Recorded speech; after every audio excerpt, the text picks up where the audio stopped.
Good evening সবাইকে, welcome to our channel we are family. আশা করছি তোমরা সকলে খুব ভালো আছো, আর আমরাও আছি, চলে যাচ্ছি। আর তো আজকে কিছু কথাবার্তা বলবো। তোমরা দেখো আমাকে রোজই, ফেসবুকে যারা দেখো তারা তো রোজই দেখো, রেগুলার ব্লগ থাকে আমার ফেসবুকে, ইউটিউবে আসি আমি মাঝে মাঝে। তো ভাবলাম কিছু আজকে কথা শেয়ার করবো তোমাদের সাথে। বেশ অনেক বছর ধরে অনেক রকম এক্সপিরিয়েন্স হয়েছে আমাদের। যেরকম একটা এক্সপিরিয়েন্স আমি বলছি। কতদিন সেটা আগে বলে বলো। বিয়ে হয়েছে 11 বছর প্লাস, 11 বছর কয়েক মাস হয়ে গেল। তার মধ্যে অনেক রকম অনেক এক্সপিরিয়েন্স হয়েছে। অ্যাকচুয়ালি চতুর্দিকে টক্সিক পিপল দিয়ে ঘেরা, এটা একটা ব্যাপার রয়েছে। তো যেরকম একটা এক্সাম্পল, এই আমার ছেলের জন্মদিনে করেছিলাম একবার, সেখানে অনেককে বলেছিলাম, মানে যাদের আসার না ভেবেছিলাম যারা আসবে না তারা এসছে, যাদের আসার ছিল তারা আসেনি। তা এটা খুব একটা অদ্ভুত এক্সপিরিয়েন্স। না না বলেছিল না, বলেছিল, নাম বলছি না, তারা অত্যন্ত কাছের লোক, ঠিক আছে, তারা আসেনি। কেন আসেনি জানি না, যাই হোক। তো তারপরে অনেক রকম ভুল খুঁজে পেয়েছে, কারণ আমাদের অনুষ্ঠানটা করেছিলাম একটা ব্যাঙ্কুয়েট হলে, তো হয়তো মনে হয়েছে ওখানে আসাটা ঠিক নেই, বা যাই হোক, হবে কিছু। এটা গেল একরকম। তারপরে এরকম, হ্যাঁ, 5 বছরের জন্মদিন। তারপরে একবার একটা মানে আমার একজন খুব কাছের অনেক সিনিয়র লোকের জন্মদিনে গেছিলাম। সেখানে গিয়ে দেখলাম যে আমরা বাদ দিয়ে বাকি সবাই ইনভাইটেড রয়েছে, দেখলাম আমরা ইনভাইটেড নেই ওখানে। তো খুব অবাক হলাম দেখে। তারপরে বললো যে না, সেরকম আর কিছু অন্য জাস্টিফিকেশনস ছিল, তো সেগুলো শুনেছিলাম। যাই হোক, শুনে খুব মানে অবাক হয়েছিলাম যে এরকম এরা করতে পারে। তারপরে সেই সব কারণের জন্য আস্তে আস্তে সরে গেছি লোকজনদের কাছ থেকে, সবার সঙ্গে মেশা রয়েছে। তারপরে আরও মানে অনেক দিকে, এটা আমি আমার দিক থেকে বলছি, আমার ইনলদের দিক থেকেও অনেক রকম অনেক এক্সপিরিয়েন্স হয়েছে, যেগুলো মানে আনওয়ান্টেড এক্সপিরিয়েন্স, যেগুলো করার কোনো মানে হয় না। কারণ আমি কাউকে কখনো কিছু জিনিস দিয়ে, যে বেসলাইন দিয়ে মানে মাপকাঠিটা হয়ে থাকে নর্মালি, সে বেসলাইনটা হয়তো ঠিক না, সেটা বোঝে না। লোকের সঙ্গে অনেক ভালো করে মেশার চেষ্টা করে দেখেছি, কিন্তু সেটাতে কিছু লাভ হয়নি। আলটিমেটলি নিজেদের মধ্যে থাকাটা প্রেফার করছি। সেটার জন্য অনেকের হয়তো এখন মনে হয় যে লোকের সঙ্গে মেশে না বা সোশ্যাল না সেরকম, কিন্তু এটা মিশতে আর পারা যাচ্ছে না, সেটা মেশার মতো পরিস্থিতি নেই, সেই জন্য সরে আসতে হয়েছে, কিছু উপায় নেই, এত রকম অভিজ্ঞতা। তারপরে এগুলো গেলে এরকম, তারপরে তো একসঙ্গে কোথাও গেলে কোনো আন্ডারস্ট্যান্ডিং কেউ কারো নেই, সবাই সবসময় চাইছে আমার কথাটাই হবে, অন্যের কথা শুনবো না। এরকম করলে কোনো দিনই একসঙ্গে কিছু করা যাবে না, সবাই সবার কথা চালাতে চেষ্টা করছে। ঠিক আছে, সেগুলো তো আছে কমন, তাও বোঝা গেল। কিন্তু এই সব ঘটনাগুলোর পরে কি আর করা যায়? এবং আমরা সবার সঙ্গে যোগাযোগ রাখি, কিন্তু ওই কাজ ভেঙে যাওয়ার পরে চিৎ থেকে যায়, সেটা হয় না আগের মতন। অনেক এক্সপিরিয়েন্স হয়, এমন বিটার এক্সপিরিয়েন্স, এইসব ঘটনা আছে। তারপরে আরও তো আছে, লোকজনকে আমাদের বাড়িতে ডাকলে সবসময় নিজেরা রান্না করে খাওয়ানো হয়। রিমলি রান্না করতে পারে ভালো, নিজে রান্না করে খাওয়ায়, অনেক ভালো করে চেষ্টা করি, কিন্তু রিটার্নটা কোনো দিনই পাওয়া যায় না কোনো জায়গা থেকে, ঠিক আছে। তারপরে আরও অনেক আছে, মানে সব কিছু পাওয়া যায় না, রিটার্ন পাওয়া যায় না, সেটা কিছু আমরা বলা হয়তো উচিত না, কেন যারা হয়তো অনেক রকম পাওয়া যায় না সেরকম কিছু না, মানে রিটার্নটা পাওয়া যায়, কিন্তু অনেক সেক্টরে রিটার্নটা অনেক ইনসাল্টিং হয়। তারপরে আরও এরকম অনেক ঘটনা হচ্ছে। এই একদমই মানে এটা একটা হয়েছে। তারপরে হঠাৎ করে আমি জানি না, লোকজনদের কোনো কারণে জেলাসি আছে কি আছে, এই রিসেন্টলি কিছুদিন আগেও একটা হয়েছে, যে একটা অত্যন্ত ক্লোজেস্ট কারোর একটা ছিল, সে নিচে সবাইকে ইনভিটেশন করে আমাদেরকে ইনভাইট করছে, কিন্তু অন্য লোককে দিয়ে করছে, আমাদের নিজে বলতে পারছে না, এত তার মনের মধ্যে অস্বস্তি। ঠিক আছে, যাই হোক, আমি আর যাইনি, সে বিয়ে অ্যাটেন্ডও করিনি, কারণ আমার মনে হয়েছে করাটা উচিত না। কিছু আর বলিনি, রিটার্ন কিছু আর বলিনি। না, কিন্তু যে মানে যেটা এক্সপ্লানেশন দিয়েছে সেটা মোটেও গ্রহণযোগ্য না, নয়। এক্সপ্লেনেশনটা কোনো এক্সপ্লেনেশন নয়, ওটা কোনো ওটা শাক দিয়ে মাছ ঢাকার মতো ব্যাপার। ওটা এত বড় মাছটাকে এইটুখানি ওটা কিছু না। ওইগুলো লোকে হয় না। একটা জায়গায় গিয়ে লোকের দাঁত নখ বেরিয়ে যাচ্ছে সব, সেটা আমরা বুঝে যাচ্ছি। মানে লোকে কত আর বলবে। অ্যাকচুয়ালি লোকে যেটা চায়, লোকের যেটা আছে সেটা সবাইকেই বলছি, যাদের কথা বলছি সেটা মানে তারা খুব পরিচিত, খুব কাছের লোক, যাদের কথাটা বলছি তারাই ম্যাক্সিমাম, তাদের সংখ্যাটা হ্যাঁ। তো মানে তারাই 90% যাদের কথা বলছি, তাদের সঙ্গে অসুবিধার হয়ে যাচ্ছে অনেক কারণের জন্য। কি অসুবিধা সেটা ঠিক বোঝা যাচ্ছে না। এটা হচ্ছে একটা কোয়েশ্চেন, যে প্রবলেমটা কোথায়। অসুবিধা হলে করো, ঠিক আছে। কিছু লোক চাইছে কি যে আমরা নিজেদের প্রবলেম নিজে সলভ করতে পছন্দ করি, কাউকে ইনভলভ করি না নর্মালি, কারণ আমার মনে হয় লোককে বিরক্ত করা হচ্ছে সেটা। কাউকে কিছু বলা মানে প্রত্যেকে নিজের লাইফে ব্যস্ত, নিজেদের অনেক কাজকর্ম আছে, কাউকে বিরক্ত না করাই ভালো। নিজে যদি করে নিতে পারো করে নাও, যদি নিতান্তই হচ্ছে না তখন বলো, যদি মানে খুব যদি প্রয়োজন হয়, আদারওয়াইজ করো। কিন্তু মানে লোকজনের একটা ব্যাপার হচ্ছে যে একটা কিছু আছে যে লোকজন হয়তো কিছুই না, যেরকম মানে খুব ছোট ছোট ব্যাপার, মানে সেটা হয়তো করবে 1%, সেটাকে প্রজেক্ট করবে, মানে শোকেস করবে আর কি 200% করে, ঠিক আছে। এবার সেটাকে বিভিন্ন কথাবার্তায় আর কি প্রকাশ করবে, বারবার বলবে যে আমি কিন্তু করেছি। এবার সেই রকম হওয়ার পরে আমরা ছেড়ে দিয়েছি ওইগুলো, যে ঠিক আছে অসুবিধা হচ্ছে। এখন ছেড়ে দেওয়ার পরে সেটাতেও পুরোপুরি মানে খুশি হচ্ছে না। এখন হচ্ছে কেন বলা হচ্ছে না। আবার এতদিন হচ্ছে বলা হচ্ছিল না কেন বলে প্রবলেম হচ্ছিল, এখন আবার বলা হচ্ছে না কেন বলে প্রবলেম হচ্ছে। তো সব কিছুই একটা মানে সেই ইঞ্জিনিয়ারিং কলেজের র্যাগিংয়ের মতন ব্যাপার আর কি। হ্যাঁ বললেও মুশকিল, না বললেও মুশকিল, তার লোকে কোথায় যাবে, এই হচ্ছে ব্যাপার। আর তার মধ্যে কাজকর্ম থাকে অনেক কিছু মিলে, এটাই বলবেন সেটারই একটা প্রবলেম হয়ে যাবে। ভালো যদি কারোর সঙ্গে ব্যবহার করলাম তখন মনে হবে বেশি দেখাচ্ছে, হতে পারে বেশি করছে, হয়তো সেটা না, সেটা অ্যাকচুয়ালি ব্যাপারটা সেটা না, ঠিক আছে। সেটা সেইভাবে প্রজেক্ট হবে। আবার যদি সরে আসি যে না ঠিক আছে এরকম গায়ে লেগে যাচ্ছে কারো, হয়তো বেশি খারাপ লেগে যাচ্ছে কারো, তখন আবার মনে হবে যে না এরা কিছু খবরই নিচ্ছে না, ঠিক আছে, এরা আমাদেরকে মানে ইগনোর করছে, ঠিক আছে। তো এইসব ব্যাপার আর কি। তো কোন দিকে যাবে লোকে কী করবে? কোনো সাজেশন থাকলে জানান আপনারা। এরকম সিচুয়েশনের মধ্যে দিয়ে যদি গিয়ে থাকেন, নিশ্চয়ই গেছেন হয়তো, কিন্তু এর প্রত্যেকটা স্টেপে এরকম, ঠিক আছে।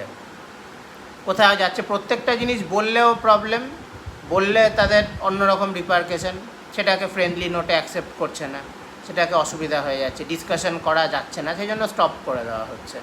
এখন ডিসকাশনটা কেন করা হচ্ছে না, that is also another problem. এইসব ব্যাপার আর কি, ঠিক আছে। রোজ সকাল থেকে উঠে মানে সেই 5:30 থেকে চলে না, অনেক বিধির মধ্যে, সেটা ঠিক আছে, সেটা আমি কিছু বলছি না, সেটা দেখো যারা আমার ব্লগগুলো দেখে আছে এখানে। আর তারপরে নানান অনেক রকম লোক আছে যারা ঠান্ডা রাখার চেষ্টা করি, মানে অনেক কারণে এমন কিন্তু মানে বিনা কারণে ব্যাপারটা হচ্ছে যে কিছু না করে যদি বিনা কারণে লোকে দিনের পর দিন ফালতু অ্যালিগেশন শোনে, তখন লোকের একটা সময়ের পরে লোকে ছেড়ে দেয়, চুপ করে। ইগনোরই করাটা বেস্ট, কারেক্ট।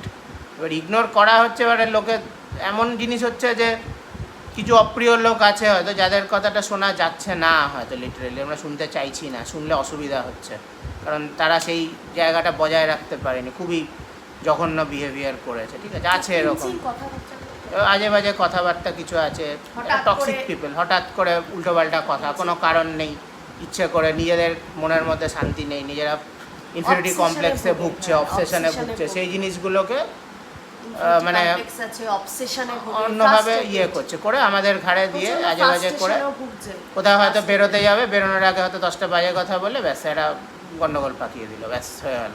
নিজেরাও ঝগড়া করে বসে থাকলো, অন্য কোথাও যাওয়ার মাইন্ডটা নষ্ট, মুডটা খারাপ হয়ে যাবে লোক। এইসব আর কি ব্যাপার থাকে, এইসব আর কি বলবো আর এইসব ব্যাপার। এই জন্য ওই যে ভিডিওটা আমি আজকে দেখছিলাম, আমি ছিলাম না, কাছে ব্যস্ত ছিলাম, আমি একটু আগে দেখলাম ভিডিওটা জাস্ট চালিয়ে। আমি ভাবলাম আমি বলি যে মানে ভিডিওটার ব্যাকগ্রাউন্ডে এই ঘটনাগুলো ঘটে চলেছে বহু বছর ধরে, প্রায় বহু বছর, বিয়ের কিছুদিন পর থেকে, ছোটোখাটো, ডাইরেক্টলি কেউ কিছু না, কিন্তু কথাবার্তাগুলো এমনভাবে হয় সেগুলো এক এক সময় মানে ডাইজেস্ট করা is very difficult to digest, সেগুলো হয় না আর কি, সেইসব কারণের জন্য প্রবলেম হয় কথা আর কি। কথা না, কথা তো খুব কথা। ইম্পর্টেন্ট জিনিস, কথা কথা যদি ঠিক করে এই না বলতে পারি- কথাটা খুব খুব খুব সাংঘাতিক, কথাটা কিন্তু খুব সাংঘাতিক। একবার যদি বেরিয়ে যায় ওটা কিন্তু আর ভেতরে না যাবে না, এটা বেরিয়ে গেছে বেরিয়ে গেছে। সেই জন্য কথাটা সবসময় বুঝে বলা উচিত, এতে কিন্তু ডিস্টেন্স বাড়ে, বই আর কমে কিছু না। কিছু জিনিস আছে যে জিনিসগুলো কথা। হবে না ভেবে সেটা বলো। হবে না, যেটা হবে না যদি কেউ মনে করছে যে কোনো জিনিসকে জোর করে করবো, কারোর সঙ্গে জোর করে সম্পর্ক ভালো করাবো, ঠিক আছে, আমি কিন্তু এত ফর কথা এক্সাম্পল মানে বলি ভাই না। বোনদের মধ্যে হয়তো মিলমিশ নেই, হয়তো তার মনে করছে একসঙ্গে করবো, সেটা হবে না, কারণ সেটা রাজি না, সেটা রাজি হচ্ছে না, রাজি করতে চাইছে না, ইচ্ছে করে করছে না, তাহলে কী করা যাবে এখন? এক সাইড থেকে দিনের পর দিন তো চলবে না জিনিসগুলো, না কতদিন চলবে? সেটা যদি দিনের পর দিন একটা অশান্তির জায়গায় যেতে থাকে তাহলে লোকে কী করবে, একটা সময়ের পর ছেড়ে দেবে, কিছু করার তো নেই। কথাটা আর যখন এটা হচ্ছে সিনিয়রদের জন্য একটা লেসন, এটা সব সিনিয়রদের জন্য, যে যদি কোনো জিনিস হচ্ছে না সেটা যে জোর করে করতে যাওয়াটার কোনো মানে নেই, সেটা আরও খারাপ হবে।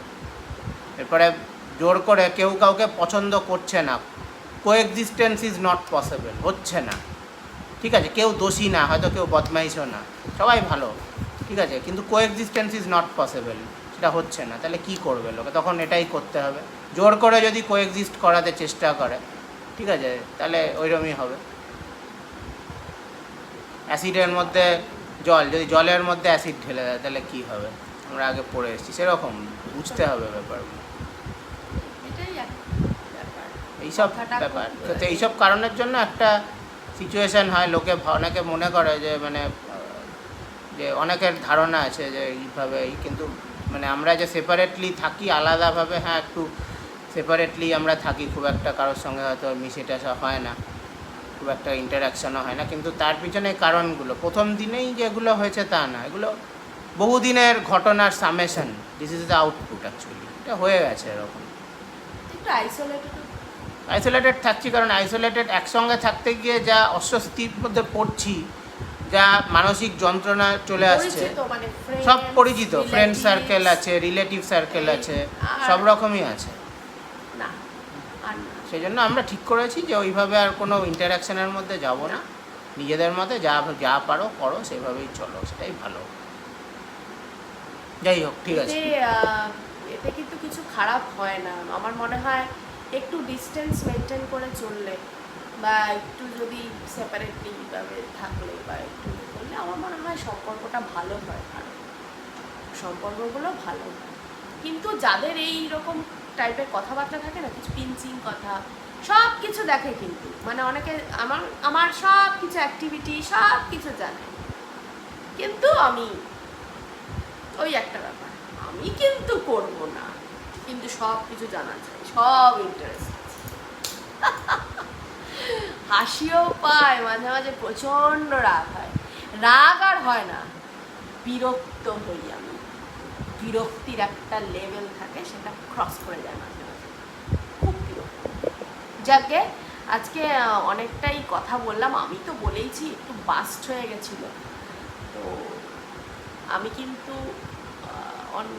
অনেক কথা আমি বলি না সহজে, যখন মানে প্রচণ্ড বিরক্ত হয়ে যায় না, আর ভালো লাগে না, কন্ট্রোল থাকে না, নিজের উপরে কন্ট্রোল থাকে না। অর্ণবও শুনেছে আমি কি বলেছি অবশ্য, সেই জন্য অর্ণব বললো যে আমি তাহলে কিছু কথা আমারও রয়েছে, যেগুলো- কথা কিছু না, কথাগুলো হয়তো এগুলো হয়তো সবার জন্যই অ্যাপ্লিকেবল, কিন্তু এইসব কারণের জন্যই লোকে আলাদা থাকে, মানে আজকে আলাদা থাকার অনেকের অনেক রকম আমাদের- পারসেপশন আছে যে হ্যাঁ, যে হয়তো, যাই হোক আমাদের আমি আর সাথে হয়তো বললাম না। অনেকে একমত হবে কিনা আমি জানি না, হয়তো হবে না, কিন্তু আবার অনেকে হয়তো হবে। কমেন্ট করে জানি অবশ্যই, কিন্তু আমরা এত বছরের মানে এত এত কিছু প্রমাণ পেয়েছি না, আর মানে সিরিয়াসলি আমার আর কিছু ভালো লাগে না, কাউকে ইনভাইট করতেও ভালো লাগে না, কারোর বাড়িতে যেতে ভালো লাগে না, কোনো কথা বলতে বেশি শুনতে কিছুই ভালো লাগে না, ডিস্টেন্স, অতটুকুই আমি জানি এখন। এটা আগে হয়তো জানতাম না, অর্ণব আমাকে তো বিয়ের প্রথম থেকে বলে এসেছিল, কিন্তু আমি মনে করেছি না, আমি নিজে হাতে রান্না করে সবাইকে খাওয়াবো, আমি নিজে হাতে করব, নিজে দেবো, নিজে ইয়ে করব, সব কিছু নিজের দিক থেকে করব আমি। কিন্তু সেরকম রিটার্ন হিসাবে সেরকম কিছু, নিজেদের অবসেশন, নিজেদের ফ্রাস্ট্রেশনগুলো অন্যদেরকে দেখে ওগুলো বিয়েতে কিছু লোকদের করো না। খাইয়ে যে টাকাটা খরচা করছো ওই টাকাটা ব্যাংকে এফডি করে দাও। একদম তাই। ঠিক আছে। নতুন যারা বিয়ে করছো তাদেরকে আমি একদমই বলবো এমটি করে দাও, নিজেদের ভবিষ্যৎটা নিয়ে ভাবো। 2-3 লাখ টাকা যা একদম খরচা করছো এফডি করে দাও। খারাপ। একটা রেস্টুরেন্টে গিয়ে জনা খুব কাছের 20-25 জনকে এদিকে খাইয়ে দাও, সব কাজ শেষ। বন্ধু বান্ধব রিলেটিভ এত সব কিন্তু এমন সবার আমি এরকম কেউ অনেক ছাড়বে লোককে না। বিয়ের সময় দেখেছি যাদেরকে জীবনে প্রথম আর শেষবার দেখেছি, তারপর আর তাদেরকে কোনোদিন দেখতে পাইনি। এটা একটা দারুণ ব্যাপার। এরকম অনেক আছে আর কি। যাই হোক, ঠিক আছে। যাকে আজকে এবার আমাদের রাখো। এই ব্লগটা ভালো লেগে থাকলে অবশ্যই কিন্তু একটা করে লাইক, কমেন্ট করো, শেয়ার করো। তোমাদের কমেন্টগুলো আমি পড়তে চাই, কে কীরকম কী বলছো। হয়তো অনেকেই একমত হবে, হয়তো অনেকে একমত হবে না, সেটাও আমি জানি। তো যাকে পরবর্তীকালে অনেক ভিডিও আমি ভাবছি আনবো, কিছু কিছু এই সব ব্যাপার রিলেটেড নিয়ে, কিছু নিজেদের সাথে ঘটনা ঘটে যাওয়া সেগুলো নিয়েও বলবো, কিছু কিছু বলবো। তোমাদের কমেন্টগুলো পাই আমি। একা থাকো, নিজের কাজের মধ্যে ব্যস্ত থাকো, যা ভাল লাগে তাই করো নিজেদের, কারোর সাথে নিজেকে জড়িও না। হ্যাঁ, যাদের সাথে অ্যাটাচমেন্ট আছে, খুব মেন্টালি অ্যাটাচমেন্ট আছে, তাদের সাথে থাকো। বাকি কিন্তু সব মিথ্যে, কিচ্ছু সত্যি না, সব মিথ্যে। নিজের পরম আত্মীয়রাও কিন্তু মিথ্যে হয়, এটা জানি। সবাই ভালো থেকো, সাবস্ক্রাইব করো বি আর ফ্যামিলি। চলো, গুড নাইট।